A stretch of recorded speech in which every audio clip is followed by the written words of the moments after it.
Сәлеметсіздерме, қалдарыңыз қалай?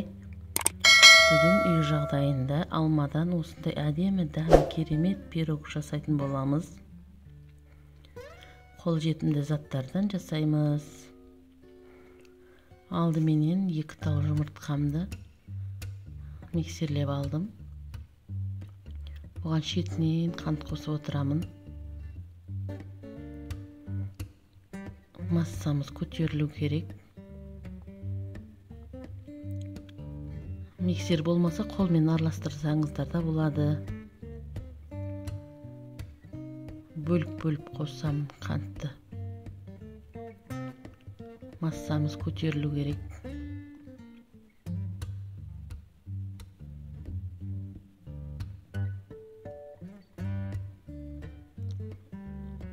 Оған 100 граммдай сармай қосамын. Бұны қосып миксерлеймін, езіп алып. Бұны біраз миксерлеу керек. Майы езіліп, әбден араласу керек.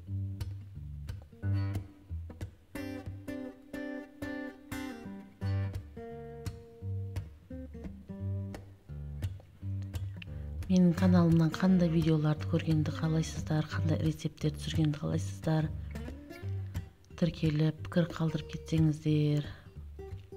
100 грамм сүт құямын мен. Енді дайын массама ұнымды араластырып, шай қасықпенен 1 қасық қамыр қопсытқышымды салып, қолменен араластыратын боламын. Осындай силиконовый лопаткаменен. Тағы да ұнымды қосамын. Міне массам дайын. Бұны қызып тұрған пеште 180 градуста пісіріп алатын боламыз. Бұның бетіне алманы саламын мен. Алманы қалауларыңыз бойынша салсаңыздар болады. Ішіне салып араластырып жіберсеңіздер де болады. Бетіне қойып шықтым. Біреуін осындай жартысын бөліп, ортасына қойдым. Алмасы езіліп, жақсы болып піседі.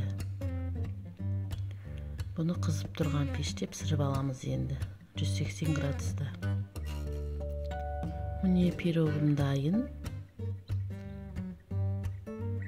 Бұның бетіне сахарный пудра сеуіп жіберемін.